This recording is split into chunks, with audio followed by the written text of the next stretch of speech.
4. La llamada Drist no podía descender hasta la repisa sobre la que había aterrizado Genuibar, de modo que usó la figurilla de Onice para hacer que el felino se marchara. La pantera se desvaneció para regresar al plano astral que era su hogar, y donde sus heridas sanarían con más facilidad.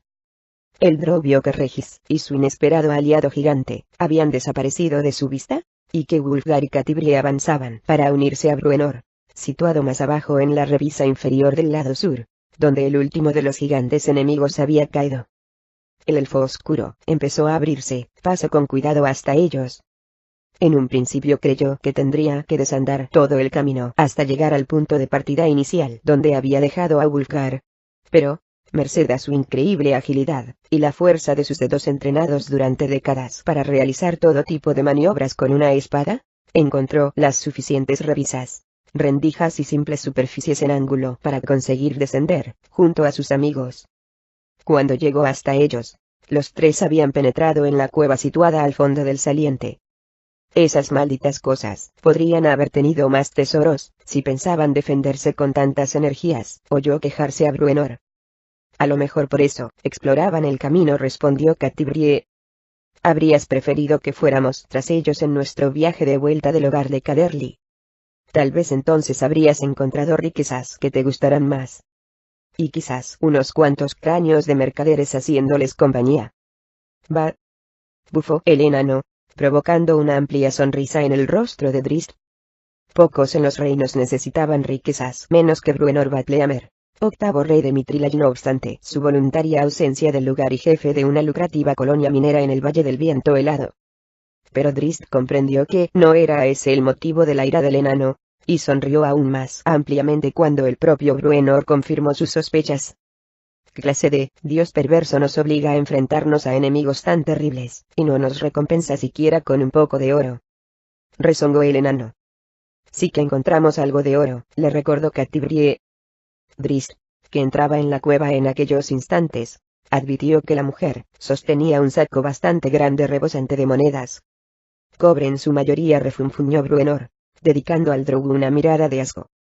3 monedas de oro, un par de plata, y nada más que asqueroso cobre. Pero la carretera es segura ahora, indicó Drist. Miró a Wulfgar al decirlo, pero el hombretón no quiso devolverle la mirada. El Drow hizo un gran esfuerzo para no juzgar a su atormentado amigo. Wulfgar debiera haber encabezado el ataque de Drist contra el saliente, y nunca antes había fallado de tal modo al Drow en sus combates en pareja. Sin embargo, el Drow sabía que la vacilación del bárbaro no provenía de un deseo de ver malherido a su compañero, ni, desde luego, de un sentimiento de cobardía. Wulfgar era presa de una gran confusión emocional, que alcanzaba unos límites que Drist Do'Urden no había conocido nunca. Era consciente de estos problemas cuando había convencido al bárbaro de que lo acompañara en esta cacería, por lo que, en justicia, no podía culparlo. Ni tampoco deseaba hacerlo. Solo esperaba que la batalla, una vez que Wulfgar se había visto involucrado, hubiera ayudado al bárbaro a liberarse de algunos de aquellos demonios interiores, que hubiera servido para ejercitar al caballo, como habría dicho Montolio, aunque solo fuera un poco. ¿Y qué hay de ti?, rugió Bruenor, plantándose de un salto ante Drist. ¿Qué haces, largándote por las buenas, sin decirnos nada al resto? ¿Querías toda la diversión para ti, elfo? ¿Pensabas que mi muchacha y yo no te podíamos ayudar? No quería molestaros con una batalla tan poco importante, respondió él con tranquilidad, dibujando una sonrisa pacificadora en su negro rostro. Sabía que nos encontraríamos en las montañas, en el exterior, y no bajo ellas, en un terreno poco apropiado para alguien con las piernas cortas de un enano. Por la forma en que el enano temblaba, Drist comprendió que Bruenor hubiera querido pegarle.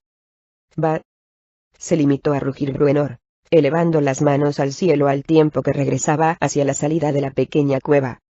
«Siempre lo haces, elfo repugnante. Siempre te vas por tu cuenta y disfrutas de toda la diversión. Pero encontraremos más durante el trayecto, no lo dudes. Y ya puedes desear verlos antes que yo, o de lo contrario acabaré con ellos antes de que hayas sacado esas armas de afeminado de sus fundas, o a ese gato asqueroso de la estatuilla. Comillas angulares derechas a menos que sean demasiados para nosotros», continuó, y la voz fue perdiéndose en la distancia a medida que salía de la caverna. En cuyo caso tal vez permita que te ocupes tú solito de todos ellos, elfo maloliente. Wulfgar, sin una palabra, y sin una mirada a Drizzt, fue el siguiente en salir, dejando al Drow y a Catti-brie solos. El Drow reía por lo bajo ahora, mientras Bruenor proseguía con sus denuestos. Pero, cuando miró a la muchacha, comprobó que ésta no se sentía nada divertida. A todas luces, estaba herida en sus sentimientos. Eso me parece una pobre excusa, dijo. Quería sacar a Wulfgar solo, explicó Drizzt. Llevarlo de vuelta a un sitio y un momento distinto, anterior a todos los problemas. ¿Y no se te ocurrió que mi padre y yo podríamos querer ayudarte en ello?, inquirió ella. No quería aquí a nadie a quien Wulfgar se sintiera en la obligación de proteger, manifestó él, y Catti-brie se dejó caer contra la pared, boquiabierta. Te he dicho toda la verdad, y ahora lo comprendes, siguió Drizzt. ¿Recuerdas claro cómo actuó Wulfgar con respecto a ti antes de la batalla con la Yogg-Glothl? Se mostró protector hasta el punto de convertirse en un perjuicio para cualquier causa guerrera. ¿Cómo podía pedirte que vinieras con nosotros, cuando podría haberse repetido la misma situación, dejando tal vez a nuestro amigo en una posición emocional peor aún que aquella en la que se encontraba en el momento de partir? Es por eso que tampoco se lo pedí a Bruenor ni a Regis. Wulfgar, Genwibar y yo combatiríamos a los gigantes, como lo hicimos hace tanto tiempo en el Valle del Viento Helado. Y quizá, solo quizás, él recordaría las cosas tal y como habían sido antes de su desagradable estancia con Errtu. La expresión de Catti-brie se dulcificó, y se mordió el labio inferior mientras asentía con la cabeza. ¿Y funcionó?, preguntó ella. Seguro que la pelea fue bien, y Wulfgar luchó bien, y con honradez. Cometió un error, admitió el Drow, en tanto que su mirada se desviaba hacia la salida. Aunque sin duda, lo compensó a medida que la batalla avanzaba. Tengo la esperanza de que Wulfgar se perdonara su vacilación inicial, y se concentrará en el combate en sí, en el que actuó de forma espléndida. ¿Vacilación?, inquirió Catti-brie, escéptica. Cuando iniciamos la batalla, empezó a explicar Drizzt, pero luego agitó la mano para olvidar el asunto, como si en realidad no importara. Han transcurrido muchos años desde que luchamos juntos. Fue una equivocación excusable, nada más. En realidad, a Drizzt le costó mucho pasar por alto el hecho de que la vacilación del bárbaro había estado a punto de costarles muy caro a él y a Genwibar. Te muestras muy generoso, observó la siempre perspicaz Catti-brie. Tengo la esperanza de que Wulfgar recordara quiénes y quiénes son realmente sus amigos, respondió el Drow. Esperanza, repitió ella. Pero, ¿lo consideras posible? Drizzt siguió con la mirada fija en la salida, y se limitó a encogerse de hombros. Los cuatro abandonaron el barranco, y regresaron al camino enseguida, y los refunfuños de Bruenor sobre Drizzt se convirtieron ahora en quejas sobre Regis. Por los 9 infiernos, ¿dónde está Panza Redonda?, rugió el enano. Y, como, por los 9 infiernos, consiguió que un gigante arrojara rocas por él. No había terminado de hablar, cuando sintieron las vibraciones de unas fuertes pisadas bajo los pies, y escucharon una cancioncilla estúpida cantada a 2 voces. Una voz satisfecha de Alfrin, la de Regis, y una segunda voz que tronaba como el retumbo de una luz de rocas. Al cabo de un instante, Regis apareció doblando una curva del sendero septentrional, montado en la espalda del gigante, los dos cantando y riendo con cada paso. Hola, saludó el Alfrin alegremente cuando encaminó al gigante hacia sus amigos. Observó que Drizzt tenía las manos sobre las cimitarras, aunque éstas estaban envainadas, y eso no quería decir gran cosa para el Drow, que se movía con la velocidad del rayo, que Bruenor aferraba con fuerza su hacha, Catti-brie su arco, y que Wulfgar, que empuñaba a Egisfan, parecía a punto de estallar presa de violenta actividad homicida. Este es Junger, explicó Regis. No estaba con la otra banda, dice que ni siquiera los conoce. Y es un tipo muy listo. Junger alzó una mano para sujetar bien a Regis, y luego hizo una profunda reverencia ante el atónito grupo. De hecho, Junger ni siquiera baja a la carretera. No abandona nunca las montañas, siguió el Alfrin. Dice que no le interesan los asuntos de los enanos o los hombres. Te lo ha dicho él, ¿verdad?, preguntó Bruenor en tono de duda. Y yo le creo, asintió Regis con una amplia sonrisa, al tiempo que agitaba el colgante con el rubí, cuyas propiedades mágicas para hipnotizar eran bien conocidas por los amigos. Eso no cambia nada, repuso Bruenor con un gruñido, mirando a Drizzt como si esperara que el vigilante iniciara la pelea. Un gigante era un gigante, a fin de cuentas, según el punto de vista del enano, y cualquier gigante tenía mejor aspecto tumbado con un hacha bien clavada en el cráneo. Junger no es un asesino, afirmó Regis. Solo goblins, repuso el enorme gigante con una sonrisa. Y gigantes de las colinas. Y orcos, claro, ¿por qué? ¿Quién puede soportar a esas cosas horrorosas? Su habla cuidada, y la elección de enemigos, hizo que el enano lo contemplara con los ojos muy abiertos. Y yetis, dijo Bruenor. No olvides los yetis. Oh, a los yetis, no, respondió Junger. No mato yetis. Bruenor volvió a fruncir el ceño. No hay quien se coma esas cosas apestosas, explicó el gigante. No los mató, los domesticó. ¿Haces qué? Exigió el enano. Los domestico, manifestó Junger. Como a un perro o un caballo. Tengo toda una colección de trabajadores yetis en mi cueva de las montañas. Bruenor miró a Drizzt con expresión incrédula, pero el vigilante, tan atónito como el enano, se limitó a encogerse de hombros. Ya hemos perdido demasiado tiempo, observó Catibrie. Camlaine y los otros habrán recorrido ya la mitad del valle antes de que los alcancemos. Deshazte de tu amigo Regis, y regresemos al camino. Regis empezó a negar con la cabeza ya antes de que ella dejara de hablar. Junger no acostumbra a abandonar las montañas, explicó. Pero lo hará por mí. Entonces no tendré que transportarte nunca más, rezongó Wulfgar, alejándose. Al menos servirá para eso. Tú no tienes por qué cargar con él, de todos modos, replicó Bruenor. Luego volvió la mirada hacia Regis. Se me ocurre que puedes andar por ti mismo. No necesitas a un gigante que actúe como tu caballo. Es mucho más que eso, respondió el alfín, irradiando satisfacción. Es un guardaespaldas. Tanto el enano como Catibrie lanzaron un gemido. Drizzt se limitó a reír por lo bajo, y sacudió la cabeza. En todas las batallas, me paso casi todo el tiempo intentando quitarme de en medio, arguyó Regis. Nunca soy de auténtica ayuda. Pero con Junger, seguirás intentando quitarte de en medio, interrumpió Bruenor. Si Junger ha de luchar por ti, entonces es como si fuera uno cualquiera de nosotros, añadió Drizzt. Así pues, somos todos simples guardaespaldas de Regis. No, claro que no, contestó el alfín. Pero, deshazte de él, insistió Catibrie. ¿No crees que pareceríamos un curioso grupo de amistosos viajeros, penetrando en Luskan, junto a un gigante de la montaña? Entraremos con un drow, respondió Regis antes de pensar lo que decía, y casi al momento enrojeció profundamente. Una vez más, Drizzt se limitó a reír por lo bajo y a menear la cabeza. Bájalo, indicó Bruenor a Junger. Creo que necesita que hablemos un poco.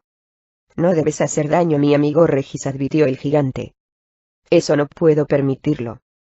Bájalo, bufó Bruenor. Con una mirada a Regis, que mantuvo una pose tosuda unos instantes más, Junger obedeció. Depositó al alfín con suavidad en el suelo ante Bruenor, que alargó una mano, como si fuera a agarrar a Regis de la oreja, pero entonces alzó la mirada a las alturas, hacia Junger, y cambió de idea. ¿No has pensado, panza redonda?, dijo el enano en voz baja, apartando a Regis de allí, en qué sucederá si esa criatura enorme consigue escapar del hechizo de tu rubí? Te aplastará como a un gusano antes de que ninguno de nosotros pueda impedírselo, y no creo que yo intentara detenerlo, aunque pudiera, puesto que te merecerás que te aplaste. Regis iba a protestar, pero recordó los primeros instantes de su encuentro con Junger, cuando el enorme gigante había proclamado que le gustaban los roedores hechos puré. El menudo alfín no podía negar que una simple pisada de Junger lo aplastaría, y el dominio del rubí era siempre temporal. Dio la vuelta, y se apartó de Bruenor, e instó a Junger a regresar a su hogar en las inmensas montañas. El gigante sonrió, y sacudió la cabeza. Luego anunció enigmático, de modo que me quedaré. ¿Oyes, qué?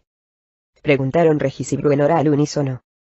Una llamada, les aseguró el que me dice que debo acompañaros y servir a Regis, y protegerlo. Le diste fuerte con esa cosa, ¿verdad? Susurró Bruenor al alfín.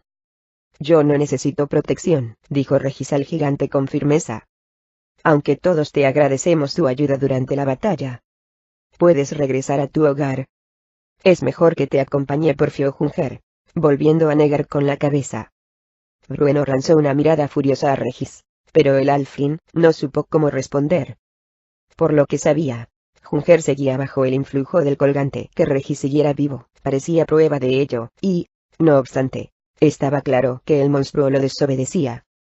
Tal vez podrías acompañarnos, intervino Drist ante la sorpresa de todos ellos. Sí, pero si quieres unirte a nosotros, es posible que tus yetis de la tundra domesticados nos resulten muy valiosos. ¿Cuánto tardarías en recogerlos? 3 días como máximo, respondió Junger. Bien, ve entonces, y date prisa, indicó Regis, pegando saltitos y agitando el rubí que colgaba de su cadena. Aquello pareció satisfacer al gigante, que hizo una reverencia y se alejó dando saltos. Deberíamos haber matado a la criatura aquí, y ahora, dijo Bruenor. Ahora regresará dentro de 3 días, y descubrirá que ya no estamos. Y entonces lo más probable será que coja a sus malditos yetis malolientes y baje al camino a cazar. No, me dijo que nunca sale de las montañas, razonó Regis. Ya está bien de tonterías, intervino Catibrie. La criatura se ha ido, y nosotros también deberíamos hacerlo. Nadie ofreció oposición a sus palabras, y se pusieron en marcha al momento. Drist se colocó junto a Regis. ¿Era en realidad la llamada del rubí?, preguntó el vigilante. Junger me dijo que estaba más lejos de su hogar de lo que había estado desde hace mucho tiempo, admitió el Alfrin. Dijo que escuchó una llamada en el viento, y acudió en respuesta. Creo que pensó que era yo quien llamaba. Drist aceptó la explicación. Si Junger continuaba creyendo su sencillo ardid, habrían doblado la columna del mundo, avanzando veloces por una carretera mejor, antes de que el monstruo regresara siquiera a este lugar. Lo cierto era que Junger corría veloz en dirección a su relativamente lujoso hogar, y, por un instante, al gigante le pareció muy curioso haber abandonado siquiera el lugar. En sus años mozos, el gigante había sido un nómada, que vivía alimentándose de cualquier presa que encontrara. Profirió una risita ahogada al pensar en todo lo que había contado al diminuto y necio Alfrin, pues Junger sí se había dado banquetes de carne humana, e incluso de Alfrin en una ocasión. La verdad era que ahora rehuía tales comidas tanto por el sabor, que le disgustaba, como porque le parecía más sensato no crearse enemigos tan poderosos como los humanos. Los hechiceros eran los que más temor le inspiraban. Desde luego, para encontrar carne de humano o de Alfrin, Junger tenía que abandonar su hogar de la montaña, y eso era algo que nunca le gustó hacer. No habría salido esta vez de no haber sido por la llamada que arrastraba el viento, algo que todavía no comprendía del todo, y que lo obligaba a hacerlo. Sí, Junger tenía todo lo que deseaba en su hogar. Mucha comida, criados obedientes y pieles cómodas. Nunca sentía el deseo de abandonar el lugar. Pero lo había hecho, y comprendió que volvería a hacerlo.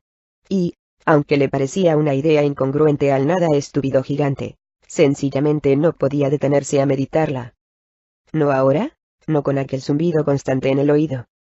Sabía que reuniría a los yetis, y regresaría, siguiendo las instrucciones de la llamada que le llevaba el viento. La llamada de Crensinibon